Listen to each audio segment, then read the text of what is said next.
Welcome back to Streaming Maniacs. Anyway, it's Michael and Darnell. Yep. We are live. We are the Streaming Maniacs, and we are coming to you live from two places.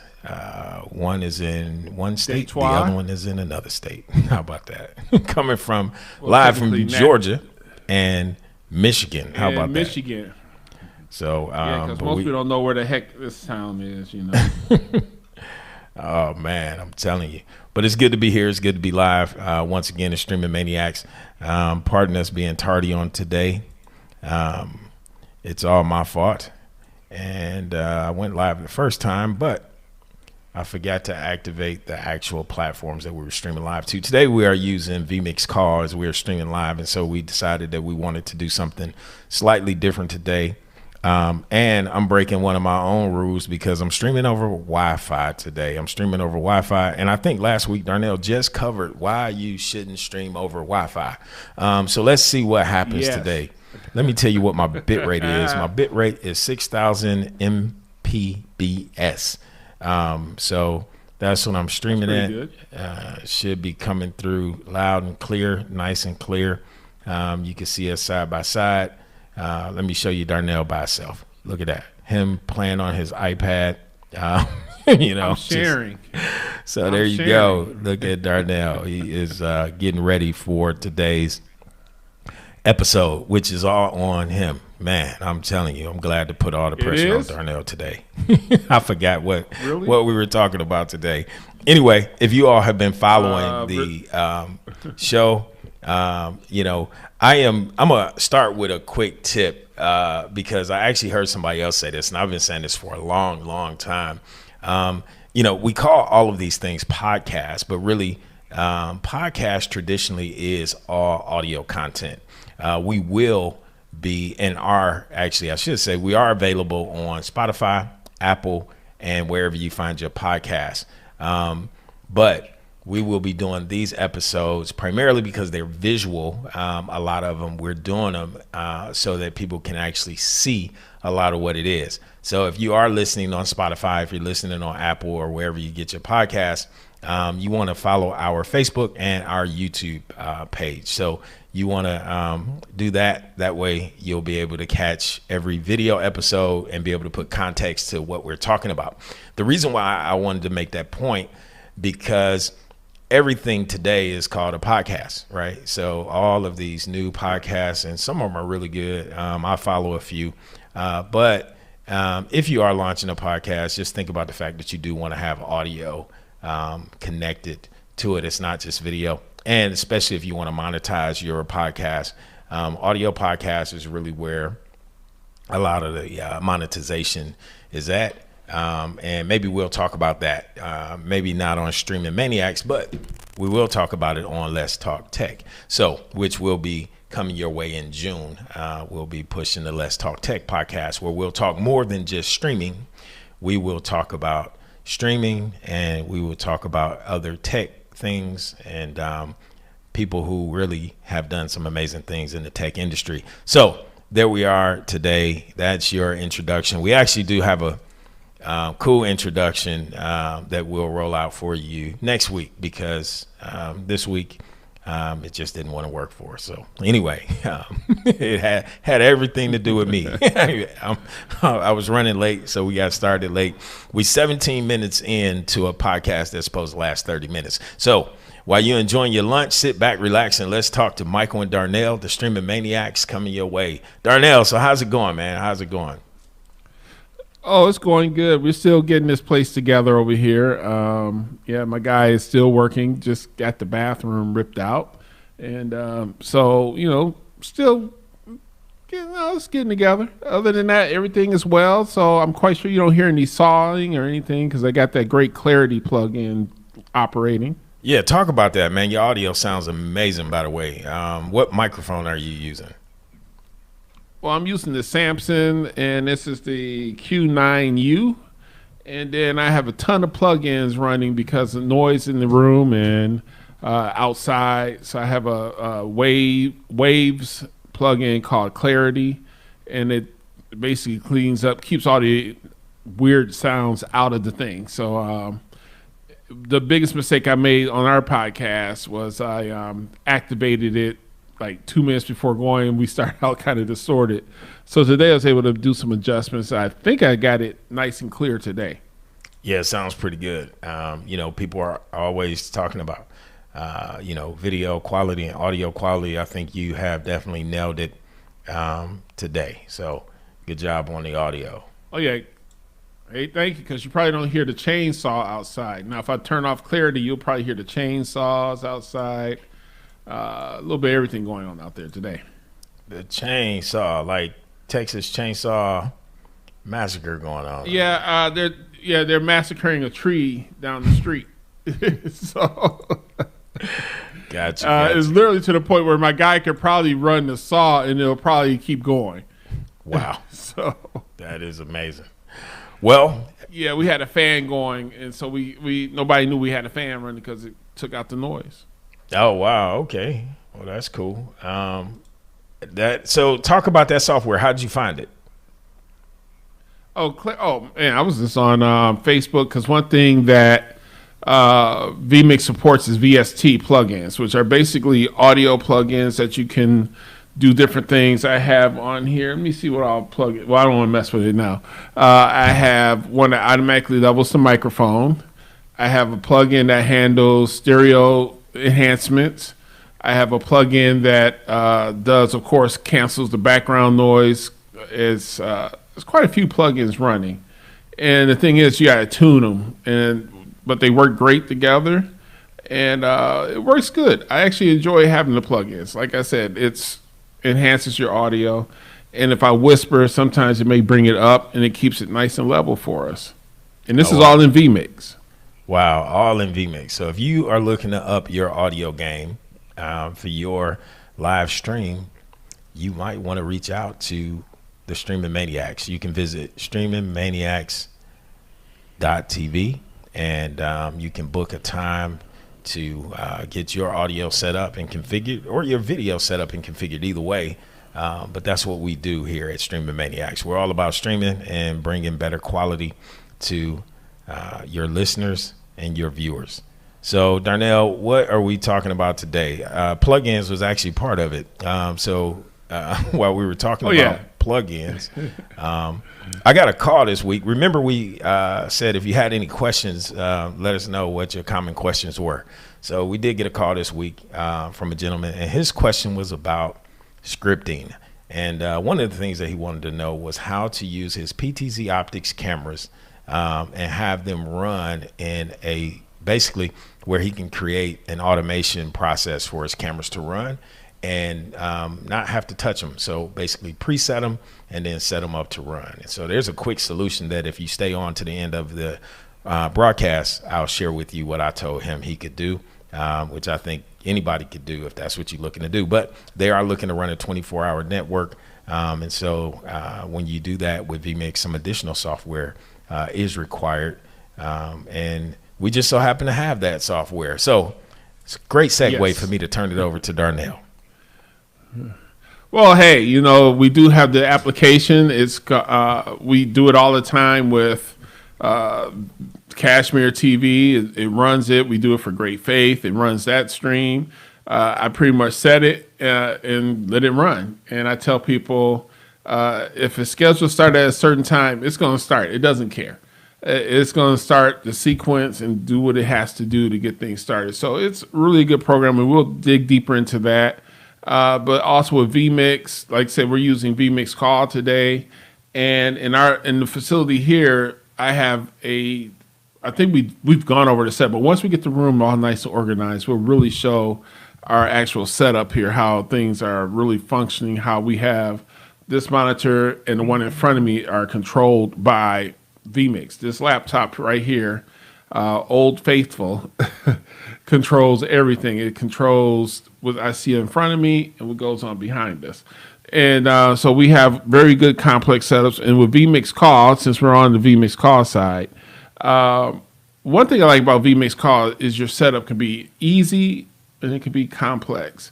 And usually I tell people if you have a more complex setup, you need to get a consultation. We're doing an extremely complex setup coming up at our ministry.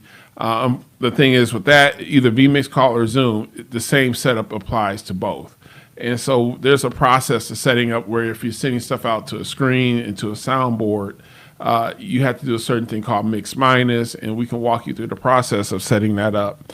I've done it a couple times. I'm pretty comfortable with it at times, not all the time. However, I'm just being honest. It's just I can handle it on my end. It's just the audio person having the right tools and knowing how to facilitate and get the signals back. vMix Call, what I'm sending to Mike is a 4K, not 4K. I am sending him a high resolution 1080 4K 4000 4K BPS signal back to him in Georgia, and then on my end, I believe I'm receiving him back. I'm not sure what I'm receiving him back on. So we're sending high bit rate over there. So you do get really good quality off of vMix, which is really good application for vMix Call. Now, vMix Call, I'm a fan for vMix Call if you're doing a production that deals with your talent. So for my use case for vMix Call now, since Zoom has become part of it, is I always send my client, the main host, they get the vMix Call link, and that allows me to communicate with them, send them a time.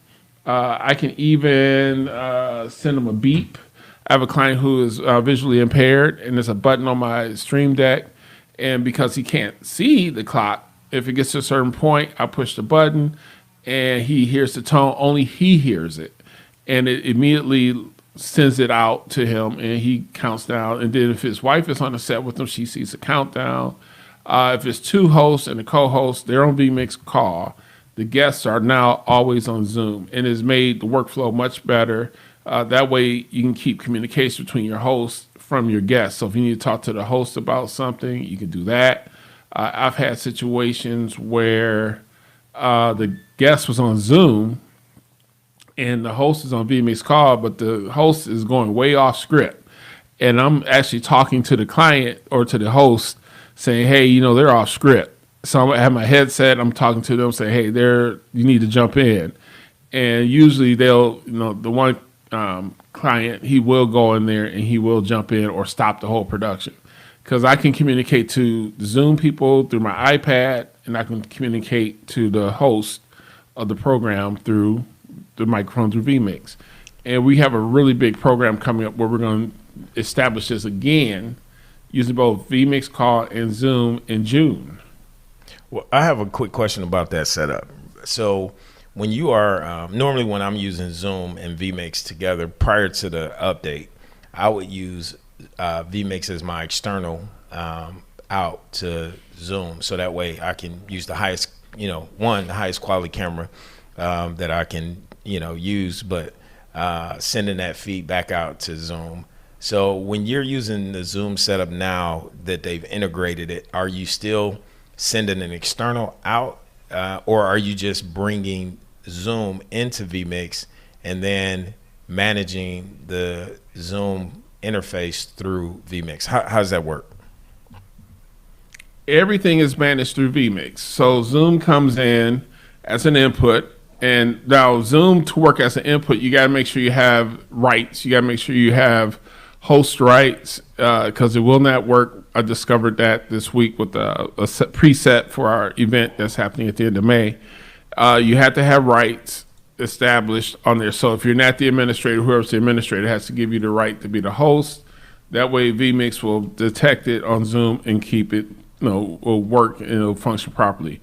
But I manage everything in vMix. Now, the one thing about Zoom and vMix, you can't have two John Does. John Doe, if you have two John Does on the call, it gets confused in the current setup it has. So you got to have somebody, if they're John Doe, you got to let them know, okay, well, I got two John Does. Okay, in the list, when you sign it, say you're John Doe 1 and you're John Doe 2, or John Doe from this state or city, or John Doe from that. So that way you'll know which one to pull up in the Zoom manager. And Zoom is pretty good at making things happen. I usually tell people when using Zoom, the Zoom integration, make sure you tell them to have Zoom HD turned on. So when the person's participating, make sure use HD signal because you're communicating back to the facility, and you want to get the best picture quality as you can because Zoom can go up to 1080. I think it's the commercial account that goes to 1080. Pro goes up to 720. So you can get a really good quality picture out of Zoom, that's similar good to to know, vMix. I don't know that I knew that you can get a 1080 in Zoom.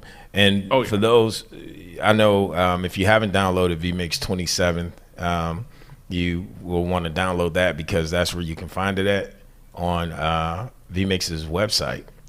You'll be able to find the Zoom plugin download, and you can set that up. And if you have any trouble setting it up, you can just go to streamingmaniacs.tv, and we'll help you with your setup on your Zoom plugin. Darnell is very proficient. He's been using it quite a bit. It's almost become like a daily driver for virtual calls for you, huh? Yeah, well, like I said, we both know the client that's out of state here, and it's so much fun. He's pretty much been utilizing vMix Call. So vMix before Zoom integration is vMix Call. The one thing about vMix Call versus Zoom is he had people who are guests who are not too well comfortable with vMix Call, so I'll always spend like 10 minutes trying to get them in. But they were used to Zoom. It's like one of those things like, it can be I know vMix. To your point about that, sometimes depending on what browser they were using, it could be an issue. Yes, and then with Zoom, they were used to Zoom because a lot of these older, more seasoned guests have became very used to using Zoom and going in there doing what they had to do. And it worked out really well when they did the integration. I'm just waiting for them to do freeconferencecall.com integration. I just thought about that. That way you can bring in callers. Now that would be a great one. Just dropping that out there to have conference calls. That probably won't happen.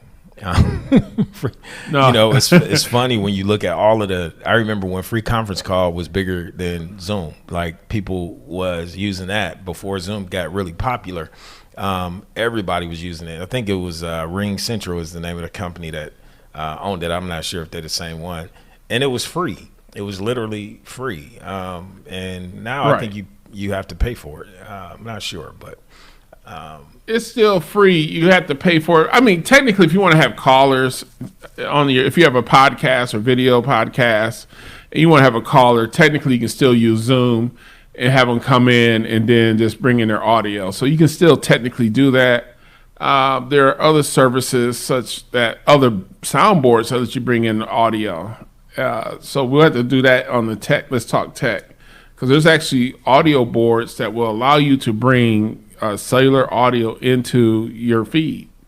And I think Rode makes it. I'm not sure. I can't remember who makes it. That is correct. Rode does. I have the Rode Procaster, the first edition, and I like it still. For all of you that's using the second one, I know they've worked out all the bugs on the second one from what I understand, but the first one I like, and I'm still driving it. But to your point, yes, you can Bluetooth, you can connect your phone in and do that. Yeah, so there's so many different things you can do if you want to have a podcast with callers. So you just get yourself a phone that you don't want, if you have a phone, you have a person that wants to call in, you can do that. I mean, so there's a lot of different things that's out there. But the Zoom integration and vMix Call has been, for me, it's been the greatest tool.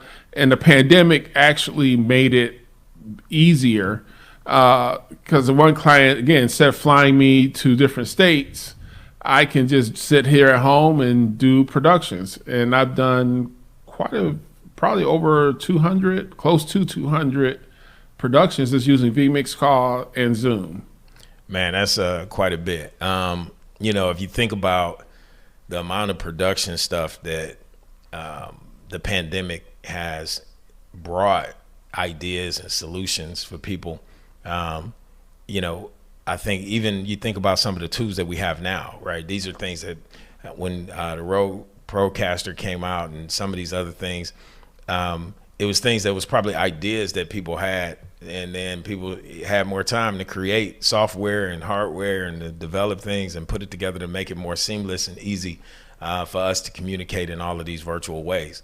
The irony in that is a lot of the virtual aspect of, from a streaming standpoint, it wasn't new to us. So we didn't have to spend a lot of time trying to get caught up, learning a lot of it. It was really just quickly integrating and doing things that we had really dreamt of already, right? It was like your dreams are here. You're just waiting for the technology to catch up with where your dreams are to be able to do it. Right. Yeah, that's what it was. I mean, just the whole thing with the pandemic did was it changed everything. I mean, it expanded content, especially broadcasters. Broadcasters were forced to join the streaming world in a sort of a way. They had reporters were sitting at home. So technology really evolved during that period. The technology was here. However, it really evolved. You had people recording albums. Group BTS and Coldplay did an album. They were in Korea. I'm not sure where Coldplay was. They did an album. You had Kiara Shear doing music videos. I mean, you had music videos being created, people from home. So the technology really blossomed. People started seeing that, wait a minute, you mean I don't have to fly all these miles to go do a concert or to do a recording? I don't have to fly to the studio anymore. Right. I can just set up a room in my house and record the album, hear the studio. So the pandemic did revolutionize a lot of different things. It really has some positives and it has some negatives. The negatives are that we stay home too much now. Yeah. The positive is it's easy. However, no one's leaving from home. So it did really it did change how we work and how we socialize. So, but the best part about it from us in production who like doing this, it opened the door for us now to be accepted to do these kind of this content where they laughed at it before the pandemic. Oh, that looks like it's coming from Zoom. Now it's like, okay, well, people are used to it. It's a lot of different things that came from the pandemic that we've grown to say, hey, well, we're used to it now. Yeah, it's funny because it became the normal means of communication. The irony is like now we don't hear people talking about the new norm anymore, right? No. I don't know that there was ever really a new norm. I think it was just a different way of doing things that were actually being done by a lot of us, in the production and streaming world. I mean, I was actually just looking back to see, I think when I started on vMix, I don't know, like we have vMix 27 now, right? But right. Going all the way back, I'm thinking like vMix 10, like like think about how far vMix has come along, and man, all these years and these upgrades and these updates. So you think about the evolution of software based off of, everybody's input of, man, if we can do this or if we can do that. And I think when you see the software start to integrate with others, because remember before Zoom, everybody was doing Skype. Remember when we were doing Skype connections and bringing in over Skype? I remember back, Paul Wilson Jr., great friend of ours, Paul Wilson Jr. was doing a show back in, I want to say like 2007, called Passion in Action. And it was all internet based.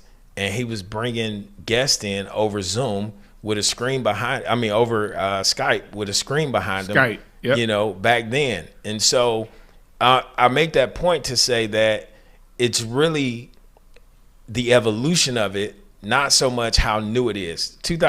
We're sitting here now in 2024. That was in 2007. In fact, that was before I got into the broadcast side of streaming and really was more on the CDN side. And when I saw that was when I said, you know what, man, I need to build a studio because I already knew where streaming was going. But when you bring it down to the individual, who's sitting in front of a camera, this was before people were making YouTube popular with live video. In fact, you couldn't do it with live video back then because I don't think YouTube was actually live in 2007 with video. I think that came a couple years later. I think they were still beta testing it. But I say that to say that's how far along we've come. But there were those that were doing it even beforehand. And that's why I remember launching the first few podcasts for clients when it was only audio. And it wasn't popular, right? It was like only a handful of podcasts back in 2006, 2005. I actually have gone back and not 2005, 2006 and 2007, 2008, 2009. And I literally have gone back and looked at podcasts back then that we had put out for ministries. But because it kind of fizzled out, right, with the iPod, and then it just went away. And then the pandemic happened and podcast became a brand new word. Like, man, I'm doing a podcast. So I'm saying that to really help people understand, like, when you look at the stuff that we do from a production standpoint, it's varied, meaning that you can have multiple layers to your production. It could be as simple or as complex as you make it. And that's one of the reasons why we wanted to launch this podcast, so that we can talk about, those things. We have a lot of experience. Darnell just said, over 200 of those, calls. And it's honestly, it's probably more than that, right? If we really break it down and think about it. Yeah, it probably is. Yeah. So and some of the stuff that we've done has aired on national TV. So is that just streaming? I've had content that we have a gentleman that does health products. We've actually broadcasted on national TV. So point. It is a good point, man. We think about that, and it's true because, international TV in some dynamics with content, right? Being able to broadcast and do those things. And fortunately, we both have privileges with working with TV networks and helping them to, broadcast content both over the airways and over streaming, and being able to use vMix as a tool to accomplish that, especially when it comes to, and maybe this is something we'll talk about, the savings when you get off a satellite or sending up satellite links. I remember back in the day. Oh yeah. You see Darnell's head like, okay. Yeah. Don't get me started. I've been there. So I remember those days, man, when it was like, how do we uplink this to this? And, and it was, man, I'm telling you. So the internet and streaming has done a lot for broadcast today. What we know is Roku and Amazon Fire and all these other things. Before any of those ever launched, we was calling it IPTV, right? That was the name that we were calling it. And then, these are visions that we had of, man, one day you'll be able to do this and you'll be able to have, this was before the first set-top box that, went big. And then all of a sudden, boom, Roku launches. And man, we like, hey, everybody needs to have a Roku channel. Because you can have your own channel, right? Your own network. You can do all of these things. And sure enough, became app developers in that. And so therefore, we've built, man, hundreds and hundreds and hundreds of Roku, Amazon, Apple, iOS channels and Amazon channels and all of those things. Yeah, it's been it's been a journey, and you talk about satellite. I'm having all these flashbacks here. We used to. People don't realize you literally had to buy the time. So, example, when Rosa Parks homegoing service happened, I think it's still going on. That's a local joke. The local joke I'm trying to get flowing. It started in the morning, and I think we went through so many tapes. I think it was like 14 hours, some crazy number. However, that satellite time is literally thousands of dollars per hour. So you figure all these networks are there, and it's on for 14 hours. You had network executives like, we can't really cut away from it, but this is costing us literally tens of thousands of dollars just for this service. It was scheduled for 3 hours, so you figure they were probably paying maybe a few $1,000. But now today, they can do something like that and say, oh, it doesn't matter. We're going ahead and take. Sometimes it's a box no bigger than this phone. Well, you plug the SCI cable in here. You get an Ethernet cable, plug that in, or use it, or pair it with the cellular. Oh, it's no problem. You can go for 3 days for all we care because it's all going through the internet, high quality, and it doesn't matter. Even vMix does it. Yeah. There's HBCU that was using vMix using SRT, which we haven't gone into, and sending it to another location. So I do it. I use SRT between 2 facilities, actually 3 facilities, and we haven't even touched on that. I know, and it's funny that you said that because when you said that, I started thinking about using decoders, right? And a lot of the same thing that you can facilitate with SRT, you can, we were using decoders to do, right? So you have an encoding process, right? And then you have a decoding process, and then how you take that and send those feeds to different destinations and preserve the quality of it. And so I remember when we, what was it? I think it was the Osprey decoders that we were using and testing from the network as well. And so, as y'all can tell, we got a lot that we can cover and talk about in these podcasts. We got years of stuff, and so this is what it is, and with Streaming Maniacs. But we really want to just continue to share with people the depth of what these tools do and having the right tools, and we can't express the importance of knowing what's out there. And at some point we'll dive into the history too. I've heard the history of streaming told in multiple different ways as it relates to live streaming. I'm just glad that to be a part of it, because I know that there are certain parts of the history of streaming that have been left out. So I think that and people, right? And so we are going to talk much about that. In fact, when we start bringing on guests, we're going to have some guests on Streaming Maniacs that'll be able to talk a lot about what they brought to the table, how, they got involved in streaming. My story in streaming starts in 2005. And so, it was very interesting because I had no clue what streaming was. But yeah, I was selling streaming services, and I figured out what it was. And man, I was like, this is the next thing. Better than sliced cheese, man. And so if you're from the east side of Detroit, you might not have got sliced cheese that much. So that's where I'm from. So no, you probably got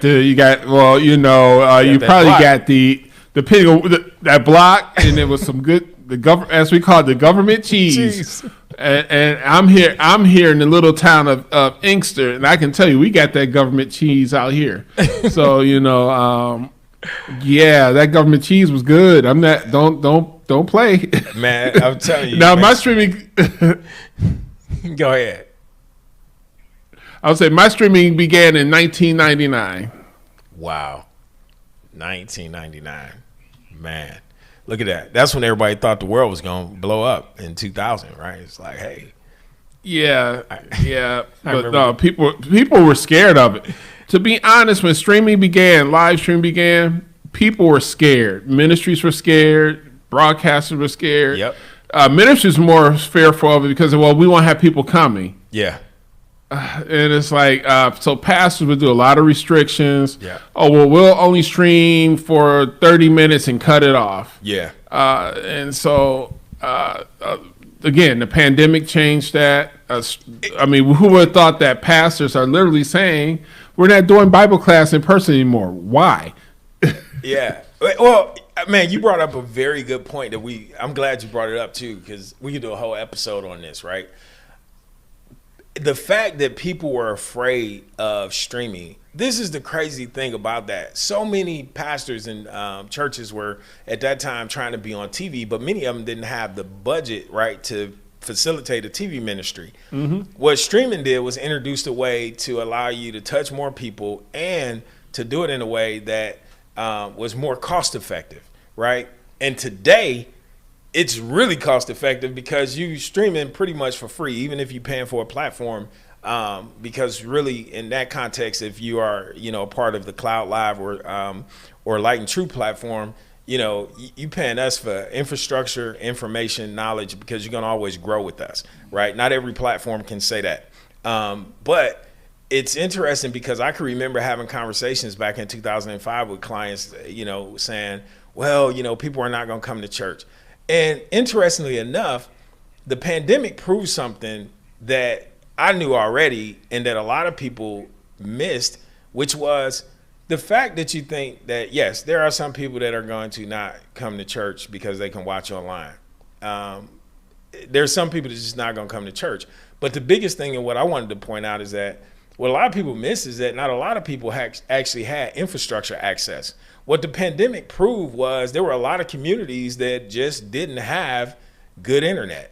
Meaning, if you didn't have good internet, you couldn't really watch online anyway. So a lot of them, especially certain geographical areas, and it was bad. You couldn't get it. And most people wouldn't want to try to fight with that technology, especially back then, being that it was so new, right? And so, because we're talking about before transcoding, like when, you weren't getting multiple bit rate streams, and to get a multiple bit rate stream and what all that looked like, you were doing progressive downloads, right? Which was even more of a challenge. And so, yeah, I'm glad you brought that up, not to go on a tangent, but I think that that's one of the keys, as we look at prior to vMix, right? There was Flash Media Live Encoder. And then when I was introduced to vMix, it helped me streamline a whole process, because now I could answer production questions for clients who didn't have, let's face it, a couple $100,000 to produce multi-camera, situations. And then the software integrations is what really I feel like helped develop when PTZ Optics started to step into the church market, right? And really started to go after that. They started building packages to support it, which brought down the cost of quality to produce good content, right? Yeah, and then cameras also became a little more friendly. Yeah, some people had two different mindsets. You had people say, I will never use a USB camera. Some say, well, my camera says, I can tell you this, I have two PTZs. The one that we're on now is HDMI and USB. Right now it's going in USB because it's easier to work with this computer. And so, we were talking about lanes. So some people just don't want a USB camera. Then you have the SDI camera, which my other one is SDI, and I converted to USB. So, but the cost is lower now to stream. So you can get an inexpensive PTZ camera starting at $300. And you can get yourself a switcher now, a little switcher I can't remember how much it's going for now. The Black Magic switcher. They need to drop us a note. I said your name. Right, yeah. Well, you can get one as low as $295 if you get the A10 Mini. Right. Yeah. So technically, you can start an entire production setup with the basic laptop, i7 preferably, vMix. You can do the basic vMix. I don't recommend it, but you can do the basic vMix, A10 Mini, and two PTZ cameras.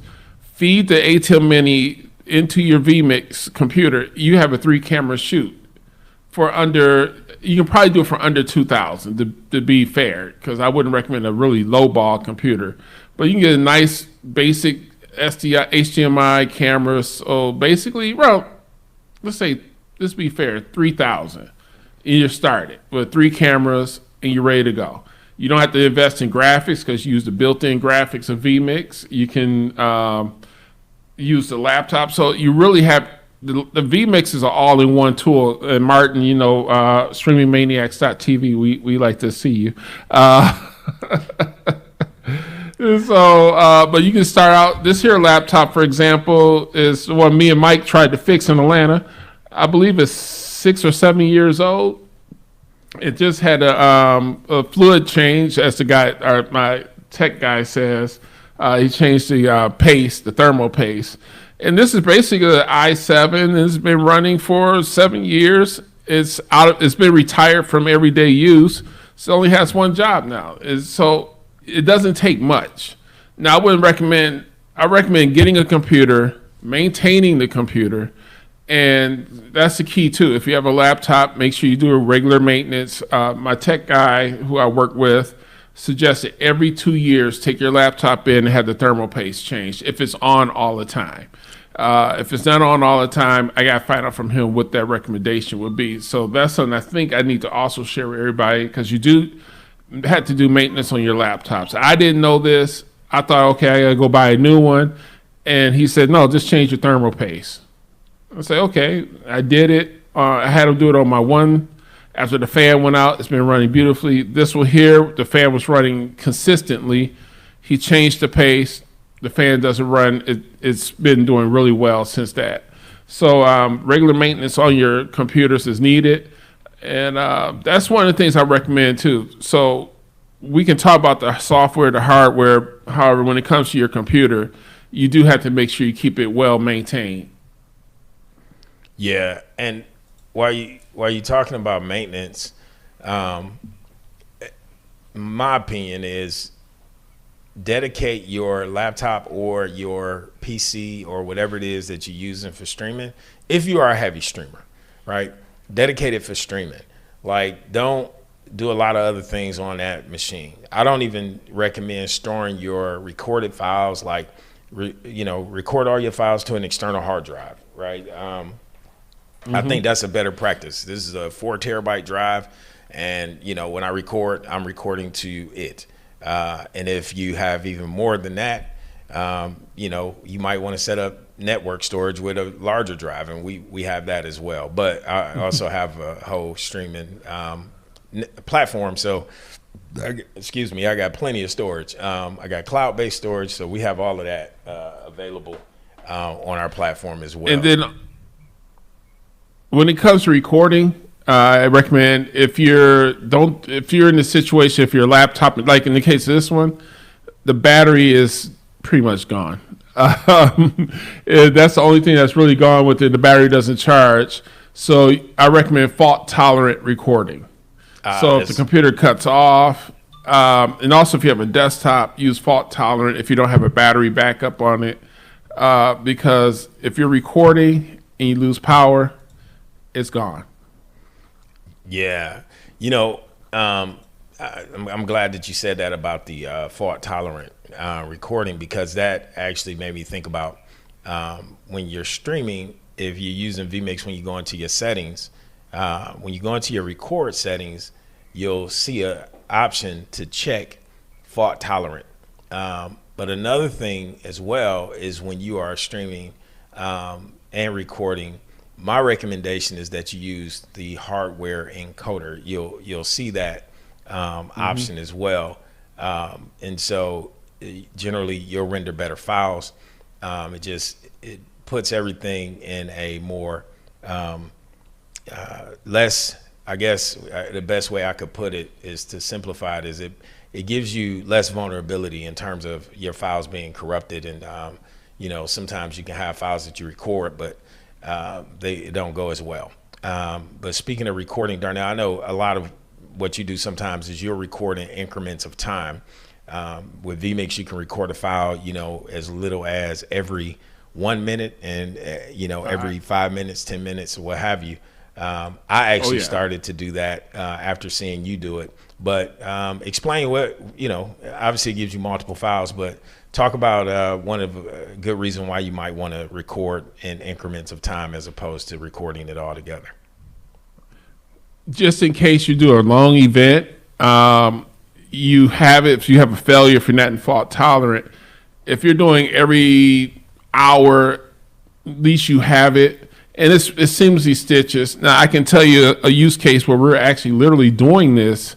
We have a file we have a reduced quality recording at the TV network that I work with, and we have vMix set up as a skimmer. So it records a file every 5 minutes of what's playing on the air. And it has a little graphic that tells you what time of the day it is. And it also, through the software that I quickly developed back then that controls it, it gives audio levels as well as it restarts it at midnight.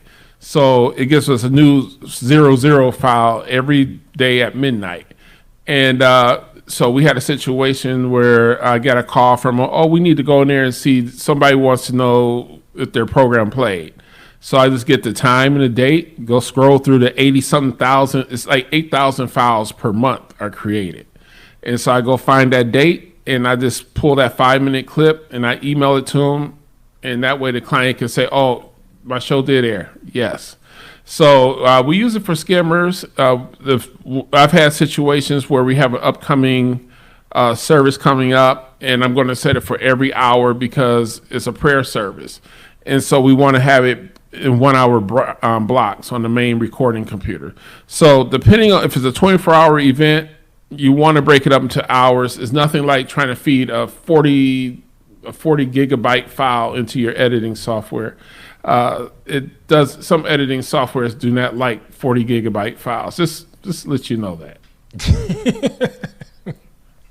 Yeah, some editing software doesn't like it, like Premiere Pro. Yeah, it will. Yeah, most definitely crash your computer. Resolve is pretty good at it. You just create a proxy and keep it moving. But Premiere, yeah, it's nothing like out of memory errors, and you're like, what do you mean out of memory? Yeah, you have to go in and set it and do some. Anyway, yeah, when you've run into that on multiple occasions, especially if you shoot with Blackmagic and you get these super large files because of Blackmagic gives you a 120 gigabyte file for a 45-minute video. But we're talking about recording in vMix, so yeah. That's a good reason to record in vMix is so that you can use those cameras if you're using. I have the G2 Blackmagic Live studio camera, so it's a pretty cool Which camera. Which is over your shoulder. Yeah, there it is. That's right. So I guess they know I'm not lying. So yeah. Hey, I got some Kodak film as well in the back. Man, it's pretty cool. Anyway, man. Well, my contractor found this. Oh wow, that is interesting. Han Solo. Yeah, man, that's cool. So anyway, folks, there you have it. It is Streaming Maniacs. Once again, we started late and we went over time, but we hope we gave you some entertainment, some thoughts to think about. And but again, continue to join us as we continue to break down things in vMix. Our goal is to make streaming simple, but also offer solutions that help you to advance your streaming output to those that you're streaming to, and even those who are building streaming businesses. A lot of you all have been able to build business off of live streaming by being able to go out and stream events and do different things like that, and a lot of that due to the pandemic, right, opened up those doors. And so having the right equipment, tools, especially when you're out in the heat, knowing what to have. And one closing thought that I'll share as it relates to having your recording and having it in fault tolerant. Another thing, and this is recommended by vMix as well. I think I heard Tim say it on one of their vMix live shows, which is if you are using a laptop, keep it plugged in. It seems to perform better when you are plugged in using power. So yeah, but that's it. It does. It does. So yeah, I've actually streamed using my battery and forgot to plug it in, and I actually had my plug sitting right there, and an hour and 30 minutes later I wonder why my screen went black. I thought it just went to sleep. So fortunately it was enough battery power for it to continue to stream. When I plugged it up, it was still streaming, but I'm gonna tell you, my heart literally dropped to my foot. Boy, I was like, oh my goodness, I can't believe I did that. Well, before we close this out real quick, the reason you plug it in is your processor is not at full power on battery. So when you plug it in, if it depends on how people had their computer configured. I know mine, when it had a battery, when you unplugged it, it actually brought all the resources down to keep the battery going longer. Yeah. So see, that's the deep technical reasoning behind it. I just knew that if Tim said it, that's what I'm going to do. So right. I agree with Tim. yeah, there you go. So quick tip. Hey, thank you all for joining us on this episode of Streaming Maniacs. Stay with us. This week we use vMix Call. Last week we used Cloud Connect, our infrastructure that you can find at cloudlive.tv. Or if you are a church and you're looking for streaming services, you can also visit us at lightandtruetv.com. So it is Michael and Darnell, Streaming Maniacs. Once again, we appreciate you joining us. Share the link, like, subscribe, and follow. Peace. Please do. See ya.